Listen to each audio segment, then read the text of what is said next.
नमस्कार, स्वागत है अहाँ सबके जीडीटी एजुकेशन में। आजुक क्लास में अहाँ सब पढ़े वाला छी पद्य खंड चैप्टर 9 जेकर शीर्षक है बच्चा जिनकर रचयिता है उदय चंद्र झा जी। तो आओ बच्चा पढ़ा से पहले अहाँ सब उदय चंद्र जी के परिचय जान लिया। परिचयो जानना जरूरी है। सब वीडियो में हम यह बात कही छी कि परिचय से बहुत तरह से प्रश्न अबैत अछि। तो बच्चा के रचनाकार के विनोद जी कहिए। उदय चंद्र झा विनोद मैथिली का साहित्यकार में विनोद जी का नाम से प्रसिद्ध है। कौन नाम से? पहल प्रश्न आबि गेल। कहिए कि जेहने स्वच्छ स्वभाव तेहने साफ तेहने साफ लेखन, यानी जेहने स्वच्छ स्वभाव है उनकर साफ सुथरा एक छल कपट ने तेहने साफ साफ वो लिखबो करे छै। कहिए कि हिनक जन्म 5 अप्रैल 1943 के कहिया 1943 के भेल छल। दोसर प्रश्न अतः से आबि गेल। कहिए कि छैन दुल्हा गाम मधुबनी, यानी मधुबनी में अछि दुल्हा गाम। कहिए मुदा वासी छथि रहिका गामक, यानी हिनकर अपन गाम भ गेल कतऽ? दुल्हा गाम मधुबनी। ठीक, दुल्हा याद रख सब। मुदा वो वासी छथि कतऽ का? रहिका का। ए दुनू में कनी भ जात अहाँ सबके कि हुनकर अपन गाम कतऽ अछि आ रहै छल कतऽ, वास स्थान कतऽ छल, तऽ याद रखब। तऽ बता अपन गाम मूल गाम कतऽ छल? आ निवासी कतऽ के? वासी कतऽ के? रहिका के। कहिए भारत सरकार का एजी ऑफिस में उच्च पदस्थ अधिकारी के रूप में सेवानिवृत्त भेलाक बाद मिथिला विश्वविद्यालय में वित्त पदाधिकारी के रूप में कार्यरत छथि। आगा कहते हैं कि विनोद कथा नाटक निबंध आदि अनेक विधा में लेखन करने छथि, यानी हिनकर विधा छल अहाँके कथी? कथा नाटक आ निबंध। कहिए अनेक विधा में लेखन करने छथि, किंतु कवि के रूप में हिनक ख्याति सर्वाधिक अछि, यानी लोग हुनका जानैत अछि कथी के रूप में? कवि के रूप में। यानी रचना विधा तो बहुत अछि, नाटको अछि, अहाँके निबंधो अछि, कथो अछि, मुदा लोग हुनका पहचान में करैत छथि कथी सा? कवि के रूप में। कवि बुझलौ ना, कविता जे लिखैत अछि। कहिए कि कवि के रूप में हिनक ख्याति सर्वाधिक अधिक अछि। मूलतः आ मुख्यतः ई कविता कविये छथि, यानी मूल रूप से ई कविये अछि, यानी कविते लिखैत अछि। कहिए हिनक 10 टा काव्य संकलन प्रकाशित अछि। आजुक स्थिति से जुड़ल हिनक सहज आ सरल कहिए कविता लोकक लेल अत्यंत आकर्षक ओ मनमोहन होइत अछि। कहिए इहे कारण अछि जे हिनक कविता जतबे पढ़ल जाइत अछि ततबे सुनलो जाइत अछि। कहिए कवि सम्मेलन में ई खूब जमैत अछि, यानी कवि सम्मेलन जे होइत अछि तऽ ओतऽ हिनकर मतलब कुछ अलग स्थान अछि, खूब जमैत अछि। माटि पानि लोकवेद घर बाहर आदि पत्रिका का यशस्वी संपादक रूप में हिनक प्रसिद्धि छनि। कहिए कि हिनका यात्री चेतना पुरस्कार, कौन पुरस्कार? यात्री चेतना पुरस्कार तथा मिथिला विभूति सम्मान भेटल छनि। याद रखब, एथू से प्रश्न बन सकैत अछि, आबि सकैत अछि। कहिए कि काव्य संदर्भ कहलनि पत्नी नामक कविता संग्रह से संकलित प्रस्तुत कविता में बच्चा के महत्व देखाओल गेल अछि, यानी अहाँ जे आगा बच्चा पाठ पढ़े वाला छी से कतऽ से संकलित अछि? कहलनि पत्नी से। मोस्ट इंपोर्टेंट प्रश्न बुझियो एकरा।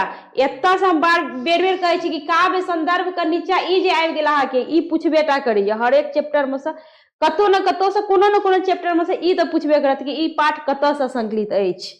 जन्म तिथि, मरण तिथि आ रचना में से, रचना मतलब कृति में से कोनो न कोनो एगो कृति दैये टा देत। तो ई मेन चीज सब कनी याद रखब अहाँ सब। आगा कहिए कतऽ से एक बार बाजू तो कतऽ से संकलित अछि? कहलनि पत्नी से संग्रह अछि। ई बच्चा कविता जे अहाँ सब पढ़ब। कहिए कि बच्चा ओ आधार अछि जे व्यक्तिगत रूप में माय बाप के नहि, बच्चा ओ आधार अछि जे जेना अहाँ सबके आधार के या अहाँके माता पिता नहीं रहत तऽ एखन जते खुशी भेटैत अछि नहीं भेटत। उ बात हुनका पता अछि जे अनाथ अछि। तऽ कहिए कि हमरा सबके अहाँ सबके आधार के? माता पिता। शादी भ जात आधार के? पति। तो सबके क्यों न क्यों आधार होइत अछि, मुदा एतऽ कवि महोदय कह रहलिए कि बच्चा आधार अछि माता पिता के। कते माता पिता बुझैया कि बच्चा व्यर्थ होइत अछि, ई तऽ बोझ होइत अछि। तऽ यानी कवि एक तरह से ओकरा कनि उल्टा कऽ के देखने अछि कि बच्चा जीवन में नहीं रहैया तब माता पिता के केहन स्थिति रहैया आ उ केहन बनि जाइया। यानी एहिमे कनि उल्टा कऽ के देखने अछि कि बच्चा के जीवन में की महत्व अछि। तऽ कहैया कि बच्चा ओ आधार अछि जे व्यक्तिगत रूप में माय बाप के नहीं सामूहिक रूप में संपूर्ण सृष्टि के विकसित होबाक, बच्चा से संपूर्ण सृष्टि के विकास होइत अछि। आइ तक अहाँ सब सुनने हेबै कि माता पिता हमर सब कुछ करैत अछि, मुदा एतऽ कहैया कि बच्चा से सृष्टि के विकास होइत अछि। आब देखियो कहैया कि फुलेबाक आ फड़बाक अवसर दैत अछि, यानी जीवन में फुलेबाक यानी आगा बढ़बाक अवसर दैत अछि के तऽ बच्चा। अहाँ सब कहै छै हमर माता पिता हमरा दैया अवसर, मुदा एतऽ बच्चा के कहि रहलियै कि बच्चा अवसर दै छै माता पिता के। आब कोना से तऽ पाठ में जेबै तब पता चलत।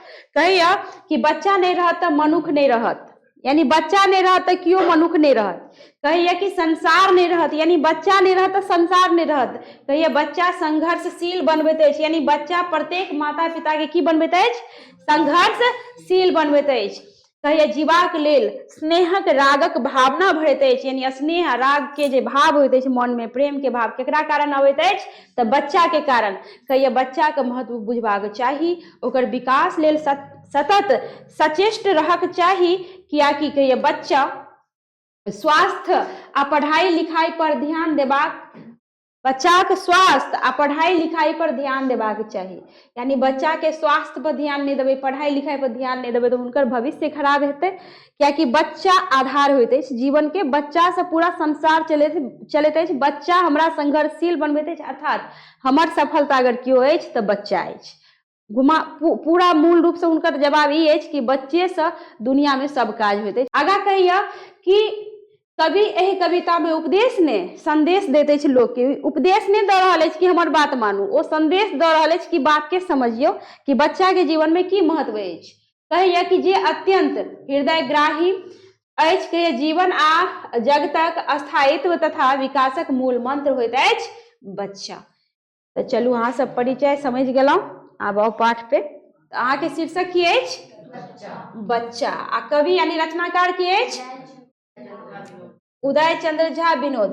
कहि रहल यऽ कि जीवाक लेल जगत लेल आवश्यक होइ छै बच्चा, यानी जीवाक मतलब जीवन में जिए खातिर, जिंदा रहे खातिर, कहैया जगत खातिर यानी एहि संसार खातिर आवश्यक होइत अछि बच्चा। आगा कहे कि वर्तमान होइ छै, भविष्य होइ छै, जीवनक अर्थ होइ छै बच्चा। बच्चा के कहिए कि बच्चे हमर वर्तमान या बच्चे हमर भविष्य या, आ जीवन के अर्थो अगर कियो या तऽ के अछि, बच्चा। कहिया ओ बकलेल छथि जे कहैत छथि कि बच्चा के व्यर्थ।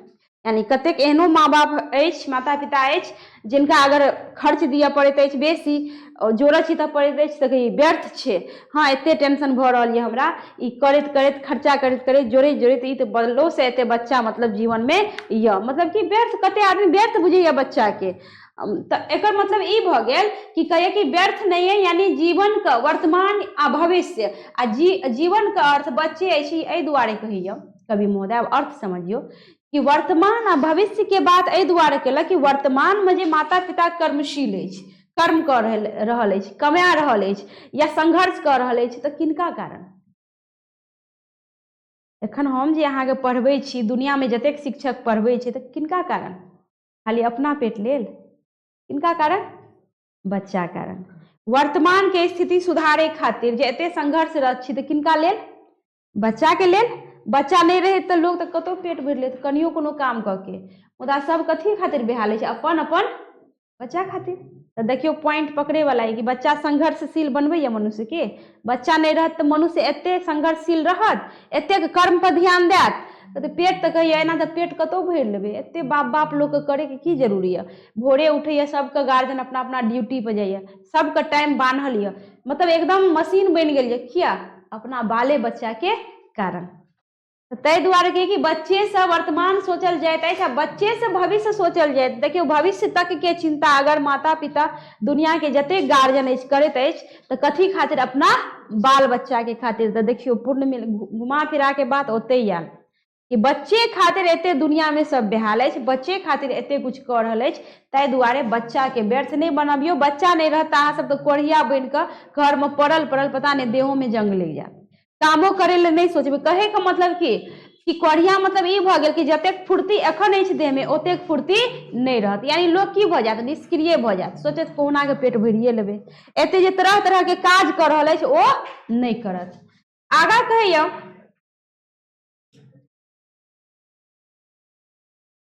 कि संघर्षरत जीवनक नारा होइछ, बुढ़ापा के सहारा होइछ। संघर्षरत जीवन, संघर्ष जे करे छी तो कहियो ओकर नारा की होइछ त के अछि, बच्चा। आ बुढ़ापा के सहारा के, बच्चे सहारा बनिए। बुढ़ापा में कि और आबैया, बच्चे सहारा बनिए। कहिए कि जीवन धार ककुल प्राकृतिक वनफूल सृष्टि के अनुकूल होइ छै बच्चा।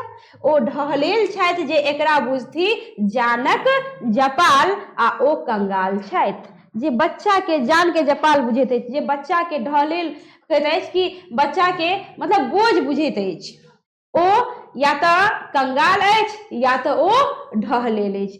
कियाकि जब हम बूढ़ होइ छी, एखन देह चलैया तो हम देह चलबै छी, बूढ़ हैब तो वह बच्चा हमरा मुंह में कमा के देत, वह बच्चा हमर सेवा करत, वह बच्चा हमर सहारा बनत। तो कहू कि बच्चा जानक जपाल कोना भेल, यानी कहे वाला कंगाल अछि, कहे वाला बुड़बक अछि, बच्चा जान के जपाल नहीं, बच्चा तब बुढ़ापाक सहारा होइत अछि। आगा कहिए कि बच्चा जीवनक मिठासे नहीं कोतवालक हाथक गरासो होइत अछि। कि कोतवाल के हाथ के गरास यानी डंडा, बच्चे के कारण हम सब तरह के काम करै छी कि नहीं। तो कहिए कि बच्चा जीवनक खाली मिठासे टा नहीं है, मिठास जीवन में क्यों भरत अछि तो बच्चे भरत अछि। कियाकि बच्चे के चलते हम एते संघर्षशील छी, कर्म करै छी, सब तरह के क्षेत्र में जाइ छी, सब रंग के लोग से मिलै छी, किया कमाई खातिर। आ कमाई छी किनका लेल तो बच्चा लेल, बच्चा के भविष्य बनबे के छै, बच्चा के पढ़बे लिखबे के छै, बच्चा के बढ़िया आदमी बनबे के छै। तो वही दुआरे हम सब तरह के लोग सब तरह के स्थान पे, सब तरह के परिवेश में अपने आप के ढाले छी। ढाले तो एहन स्थिति आबि जाइए कि अकेले रहे से नीक सबके संगे रहने पसंद करे छिए। सबके संगे रहब तो जीवन में मिठासे बढ़ैया, प्रेम बढ़ैया, स्नेह करना, प्रेम यानी कहे के तात्पर्य कि अकेले अहाँ रहबे तो बोर भ जाय छिए ना, 10 आदमी के संगे रहबे तो सब कुछ नीक लगैया। तो यानी बच्चे के कारण हर रिश्ता नाता सब कुछ यानी मिठास, प्रेम, मित्र, दोस्ती, हाँ रिश्तेदारी सब कुछ अगर कतौ से कतौ न कतौ अगर जुड़ल अछि, यानी जीवन में मिठास अछि तो बच्चे के कारण। क्लियर अछि। आगा कहियो संबंध सरोकार, यानी चाहे संबंधी है चाहे सरोकार है, यानी जते कुटुंब संबंधी है तो बच्चे के कारण है। आगा कहिए कि तमाम कारोबारक प्रेरणा होइत अछि बच्चा के। हम जते कारोबार करे छी तो प्रेरणा कतौ न कतौ बच्चा है, क्या कि माइंड में रही है कि हमरा बच्चा खातिर 2 रुपया के उपार्जन करना है, बच्चा खातिर हमरा धन कमेनाई है। तो जते कारोबार करे छी तो ओहिमे हम अपन अपन दिमाग लगबै छी। एते जे कारोबार भेल है, एते जे ऊंचा ऊंचा बिल्डिंग, एते जे ऊंचा ऊंचा लंबा लंबा फैक्ट्री, यानी एते दुनिया में जे कारोबार है, एते जे खड़ा है, लोग कियो खटै है तो कियो खटाबै है। कहे का मतलब कियो करबे या काम तो कियो करे, किनका खातिर, अपना अपना बाल बच्चा खातिर। तो बताओ एते एते कारोबार किनका खातिर खराब हो गेल, बच्चा खातिर। तो कहिए कि तमाम कारोबारक प्रेरणा होइत अछि बच्चा।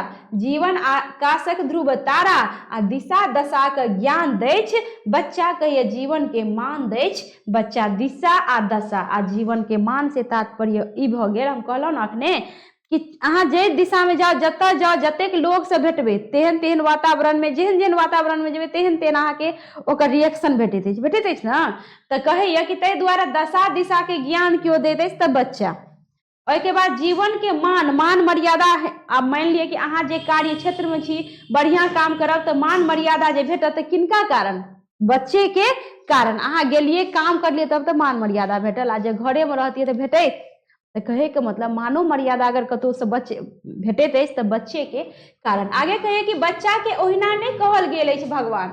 देखैत हेबै कि अपना सबके बूढ़ पुरान की कहत, नहीं मारी बच्चा छे, भगवान के रूप है छे। सुनने हेबै ई बात, सुनने हेबै ना। तो कहिए ओहिना नहीं कहल गेल अछि बच्चा के भगवान, ओहिना नहीं नाम देल गेल अछि। कहिए कि बच्चा के ओहिना नहीं कहल गेल अछि भगवान, ओहिना नहीं प्रिय भेल बाल लीला। बाल लीला से तात्पर्य बताओ, श्री कृष्ण जी, भगवान श्री कृष्ण जी के बाल लीला बहुत प्रिय अछि, बड़ा प्रसिद्ध अछि। किनका नहीं पता, एगो बच्चा जनैत अछि। आ बाल लीला एहन जे एते मन के एकदम प्रसन्नोचित कऽ दैत अछि, खुश कऽ दैत अछि, आनंद प्रदान कऽ दैत अछि। तऽ कहैए कि बाल लीला ओहिना ने प्रिय भेल, बच्चा संधान होइ छै, परंपराक करिएटा ने संतान होइ छै बच्चा। यानी एतऽ कहिए कि भगवान एहि दुआरे कि बच्चा के मन साफ होइत अछि, पवित्र होइत अछि, निर्मल होइत अछि। बच्चा के मन में बड़का लोग जकाँ कोनो प्रकारक छल कपट चतुराई परपंच नहीं होइत अछि। कोनो छल कपट जानैया, अगर वो अपनो घर में देख लेते कोनो एहन तरह के बात तो वो नहीं बुझे छै कि हम लोग ला बजबै तो हमरा घर के बुराई हैत, यानी हिंसा हैत।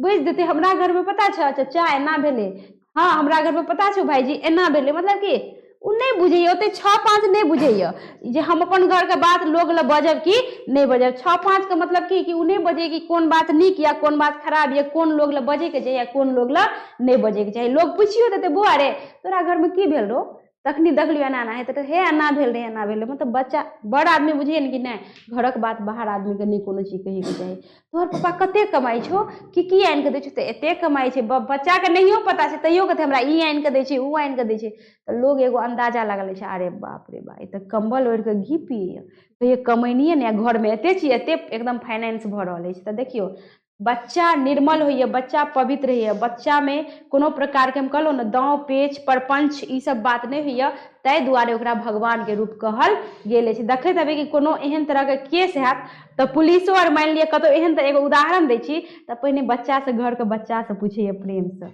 एहि दुआरे कि बच्चा तो कोनो चीज झूठ बाजते नहीं, वो साथ साथ सब किछ बता देते। तो बच्चा से पूछल जाइए कि बताओ अहाँ एना देखलहुँ या एना कुछो भेल, यानी बच्चा एहि दुआरे लोग बच्चा के भगवानक दर्जा देने अछि। दर्जा नहीं मतलब भगवान कहि के संबोधित करैत अछि, कियाकि वो भगवान जकाँ एकदम मन शुद्ध होइत अछि, हुनकर सब कुछ शुद्ध होइत अछि। कहियो कि बच्चा संतान होइ छै, परंपराक करिएटा नहीं संतान होइ छै बच्चा, कहिए संधान होइ छै बच्चा, कहिए कि बच्चा नहीं तो किछु नहीं कतौ नहीं ककरो नहीं, यानी बच्चा नहीं है तो किछु नहीं है, कतौ नहीं है, ककरो नहीं।